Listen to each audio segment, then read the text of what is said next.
In 1943, the FBI quietly raided a room at the Hotel New Yorker. Right. They seized all the belongings of this old man who had just died, completely penniless and alone. Yeah, and the government was actually terrified because this man had recently pitched a devastating superweapon to governments all around the world. Right, something he called a death ray. Exactly, a death ray. Yet, if you go back decades earlier, this exact same man was the visionary who practically invented the modern electrical world. It's wild, it really is. Which brings us to our mission for you today. We are taking a deep dive into the deeply misunderstood, brilliant, and honestly tragic mind of Nikola Tesla. A truly fascinating guy. Absolutely. And we are using his comprehensive Wikipedia page as our singular guide to do this. We're going to strip away all the internet memes, the flawless wizard tropes, the cartoon rivalries. There's so much of that out there. So much. We want to explore the actual, highly eccentric human being underneath all that mythology. Okay, let's unpack this, because if you want to understand how Tesla's mind operated later in life, you really have to look at the incredibly unique environment he grew up in. You really do. I mean, he was born in 1856 to an ethnic Serbian family in the Austrian Empire in what is now Croatia. Okay.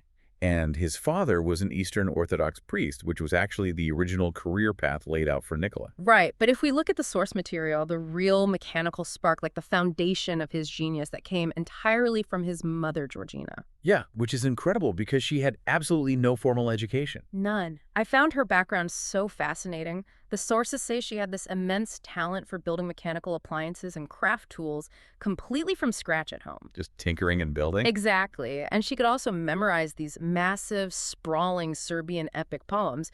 Tesla actually credited her genetics and her influence for his own eidetic memory. And that photographic memory, I mean, that became the most vital tool of this entire career. Oh, for sure. He possessed this uncanny ability to visualize complex machinery down to the exact millimeter in his head. Like a 3D model in his brain. Exactly like that.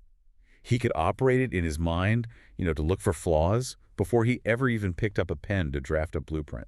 That's just a superpower.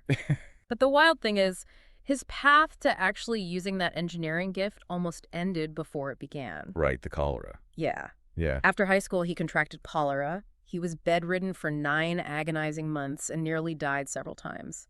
And this leads to what feels like a highly cinematic moment in his life. Oh, the deathbed bargain. Yes. His father was just desperate.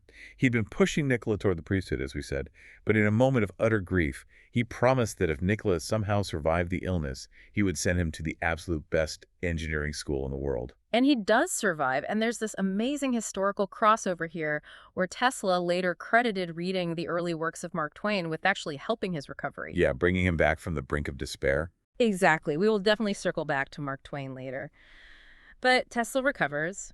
He gets that engineering education. He starts working in telephony across Europe, and eventually in 1884, he moves to America. Right, he lands a job in New York City at the Edison Machine Works. And that arrival sets the stage for one of the most famous conflicts in scientific history. Oh, definitely. Because Tesla is this highly educated, theoretical European engineer, and he suddenly finds himself in this gritty, overcrowded shop on Manhattan's Lower East Side. Yeah. He's surrounded by these rough field engineers who are desperately trying to build out Thomas Edison's large electric utility for the city.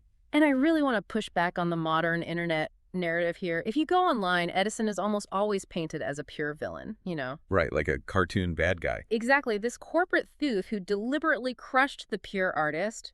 But looking objectively at the sources, it feels much more like an analogy to a toxic modern startup culture clash. Oh, that's a great way to look at it. Think about their operating systems. Edison was the ultimate brute force, trial and error, move fast and break things CEO. Yeah, relentlessly practical. Exactly. But Tesla was the meticulous theoretical architect who designed perfectly in his head. They were just fundamentally incompatible. That is a much more accurate framework. And the break between them was ultimately triggered by a very specific, though heavily disputed event. Right, the bonus story. Yeah. In his autobiography, Tesla claimed that the manager of the Machine Works offered him a $50,000 bonus if he could redesign 24 different types of standard machines. Which is an insane amount of work. Right, and Tesla spends months doing this grueling work, asks for the money, and is told it was simply a practical joke. Wait, $50,000? In the 1880s, that is an astronomical amount of money. Millions today. Which is exactly why historians view the exact details of this with really high suspicion. Ah, I see. The company likely didn't even have that much liquid cash on hand, and that specific manager was famously stingy. So it might be exaggerated. Probably. There are other versions of the story suggesting Edison himself made the joke, telling Tesla he simply didn't understand American humor. Wow. Yeah, the exact phrasing might be lost to history, but the outcome is documented. Tesla quits after only 6 months.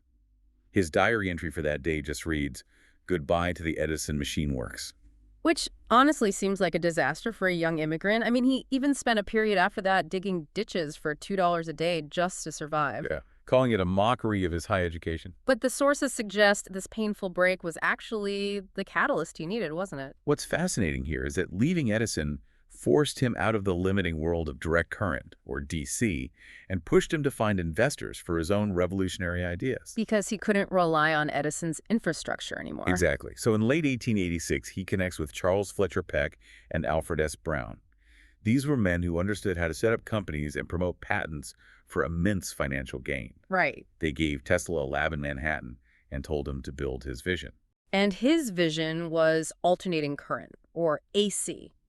Now, I understand that Edison's DC power was limited, but can you break down the actual mechanics of this for us? Like, why was Tesla's AC motor such a world-changing leap forward? Let's simplify the physics a bit. Think of direct current, Edison's system, like water flowing constantly in one direction through a very long pipe. Okay, got it. Constant flow. Right. Over long distances, it loses pressure. You would literally need a power plant every few miles just to keep the lights on in a city. Which is just not scalable. Not at all. Alternating current, however, pushes and pulls the electrons back and forth rapidly. This allows you to step the voltage way up to push it over hundreds of miles of wire and then step it back down safely before it enters a home. Okay, so AC can travel huge distances, but what was the problem with actually using it to power a machine? Why did they need Tesla? Well, the bottleneck was the motor itself. Prior to Tesla, motors required physical parts called brushes that rubbed together to transfer the electrical current to the spinning center. Rubbing together, that sounds like a fire hazard. It was. That physical friction caused dangerous sparking, rapid wear and tear, and required constant maintenance. So how did Tesla fix it? Tesla realized he could eliminate the physical contact entirely. He used something called polyphase current. By timing multiple alternating currents to push and pull at slightly different intervals, he created an invisible, rotating magnetic field. Wait, invisible? Yeah, invisible. Yeah. That magnetic field grabbed the center of the motor and spun it without any physical parts touching it all. So it's like an invisible magnetic whirlpool dragging the motor along? That is brilliant. It completely removes the friction. It was a game changer.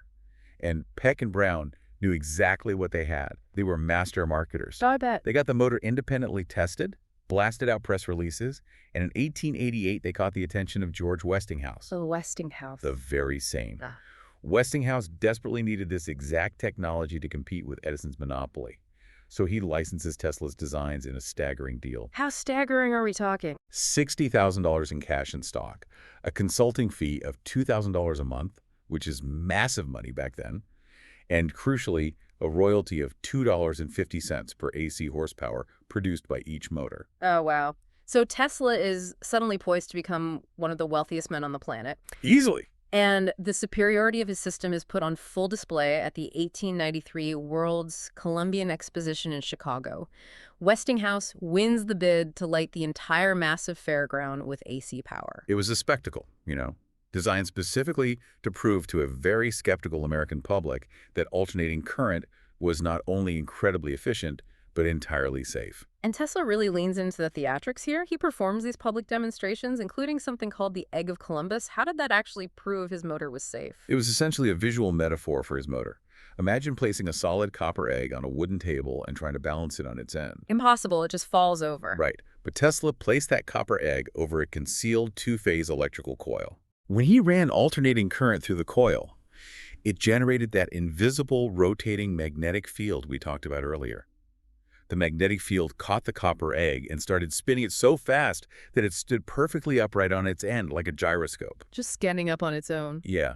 He was showing the public that his invisible forces were completely under his control. I love that imagery. It's so dramatic. But behind the scenes of this massive triumph, a huge financial disaster was brewing, right? Yeah, a really bad one. In 1890, a bank collapse in London triggered a major financial panic. Investors suddenly called in their loans to Westinghouse. The company is teetering on the brink of total ruin. Right. And the bankers give Westinghouse an ultimatum. He has to dramatically cut his excessive spending. And they specifically point to the generous royalty contract he signed with Nikola Tesla. Which creates one of the most consequential crossroads in technological history. Hmm. Westinghouse goes to Tesla, explains the dire financial situation, and tells him that if the company goes under, Tesla will have to fight the bankers in court to ever see a dime of those royalties. Put yourself in Tesla's shoes right now. You hold the patent to the very technology that is about to power the entire 20th century. Yeah. You are guaranteed unimaginable wealth. But your backer tells you that if you enforce your contract, the company funding the build-out goes bankrupt, and your technology might just die with it. What do you do? I mean, Tesla's response is almost unfathomable from a modern business perspective. He simply tears up the contract. You just tear it up. Just tears it up. He permanently releases the Westinghouse company from the royalty payment clause, giving up all that vast future wealth just to ensure that his alternating current system survives. That is insane. It's like owning the foundational patent for the entire internet and then just giving it away for free to make sure the infrastructure actually gets built. It really is. It's the ultimate double-edged sword. I mean, his sacrifice absolutely secured the victory of alternating current. He literally lit the world. But it also stripped him of his infinite funding. He inadvertently set the stage for his own financial ruin, which fundamentally changed how he had to operate for the rest of his life. Because suddenly, he can't just be a quiet engineer tinkering in a well-funded lab anymore. No, not at all. To fund his increasingly massive ideas, he has to constantly woo new, wealthy investors. He's forced to become a showman. Exactly. He opens laboratories in New York and begins hosting these incredible theatrical demonstrations for celebrities and high society patrons. He starts experimenting with cold cathode electrical discharge tubes. Which was early research into what we now know as X-rays, right? Yes, exactly. And this brings us back to Mark Twain. In 1895, just a few weeks before Wilhelm Röntgen officially announces the discovery of X-rays to the world, Tesla invites Twain into the lab. Such a funny story. He tries to photograph Twain illuminated by a gas discharge tube. But the only thing clearly captured in the resulting image was the metal locking screw on the camera lens itself. Right, he just missed it. He was constantly brushing up against world-changing discoveries, sometimes just slightly before the science was fully understood or the world was ready to accept it. Yeah, like his 1898 demonstration at Madison Square Garden. Oh, the boat. Yeah. He placed a small boat in a pool of water and controlled its movements remotely using radio waves. Which is essentially the world's first drone. Did the military see the potential in that? He pitched it to them as a guided torpedo. But they showed very little interest. The concept was simply too far ahead of its time. Wow. But Tesla was already looking past remote-controlled boats. He became utterly obsessed with a much grander idea: the wireless transmission of power. Not just sending a signal, but sending usable electrical energy through the earth and the air. This leads him to Colorado Springs in 1899. He needs high altitude and open space to test these massive electrical coils. And the imagery from this period is wild. I can imagine. He's producing artificial lightning with electrical discharges, shooting 135 feet into the air. The thunder could be heard miles away. At one point, he pulls so much power, he inadvertently burns out the generator in the city of El Paso, causing a massive blackout. Oops. Yeah. And it's also during these experiments that he observes unusual rhythmic signals on his receiver and publicly speculates that he might be receiving communications from Mars or Venus. The press, of course, absolutely sensationalized the alien communication aspect of that. Oh, they ate it up. But his primary goal in Colorado was proving he could conduct massive amounts of electrical energy using the entire globe of the Earth as a conductor. And he believed he proved it. So what does he do next? He returns to New York and manages to convince the legendary financier J.P. Morgan to invest $150,000. Which is roughly $6 million today. Right. He gets that money to build the Wardenclyffe Tower on Long Island. The plan was to build a massive intercontinental wireless communication and power transmitter. But here is where the narrative takes a really tragic turn. In 1901, while Tesla is struggling with construction and demanding more money, Guglielmo Marconi successfully transmits a simple radio signal. The letter S. Right, the letter S, all the way across the Atlantic Ocean. Marconi beats him to the punch. Investors immediately flock to Marconi's cheaper, proven system. J.P. Morgan pulls his funding, the Wardenclyffe project totally stalls out, and Tesla eventually loses the property to cover his massive debts. It was devastating. But this raises a major question for me. Why did Tesla stubbornly insist on trying to transmit massive amounts of power wirelessly when simply transmitting data signals like Marconi did was the clear, immediate, and highly profitable need? Because you have to understand his absolutist mindset. Tesla did not want incremental progress. He wanted the whole thing at once. He wanted total instantaneous global transformation. For him, a system that only transmitted a Morse code signal was a half measure. He wanted to give the entire world ubiquitous wireless energy. Wow. He refused to compromise. He couldn't pivot and monetize the smaller steps, and that rigidity is a profound cautionary tale about how the perfect can become the enemy of the good. And the failure of Wardenclyffe really marks the beginning of his twilight years. It completely breaks his momentum. He's pushed out of his grand laboratories and falls into a highly transient life. Yeah, he starts moving between various New York hotels, constantly leaving behind unpaid bills when he runs out of money. It's so sad. It gets so bad that eventually the Westinghouse Company, the very company he saved, starts paying him a $125 monthly consulting fee. Just to keep him afloat. Yeah, and they cover his rent at the Hotel New Yorker. They essentially did it to save their former star inventor from total poverty and, honestly, to avoid the terrible PR of letting him starve. This period marks a distinct shift in his mind, doesn't it? He transitions from a hands-on practical engineer into more of a speculative philosopher, and his behavior becomes increasingly isolated and eccentric. Very eccentric. He developed an intense, almost singular obsession with the pigeons of New York City. Pigeons? Yeah, pigeons. He fed them daily and brought injured ones back to his hotel room to nurse them. He claimed he was visited daily by a specific white pigeon, and he spent over $2,000 building a custom mechanical device just to comfortably support her body while her broken wing and leg healed. It's an incredibly lonely image. The man who lit the World's Fair, isolated in a hotel room, building harnesses for a bird. Yeah. But he did still have the public's ear, mostly through these annual birthday press conferences organized by a young journalist friend. The press still loved him, for sure, but the claims he made at these events grew increasingly baffling. Like what? Well, over the years, he announced he had invented a motor that ran purely on cosmic rays. He claimed he was developing a camera that could photograph the human retina to actually record a person's thoughts. A thought camera. Wow. And then there was the death ray, which brings us back to our opening story. Yes, he called it the Teleforce. He pitched it as the ultimate defensive superweapon.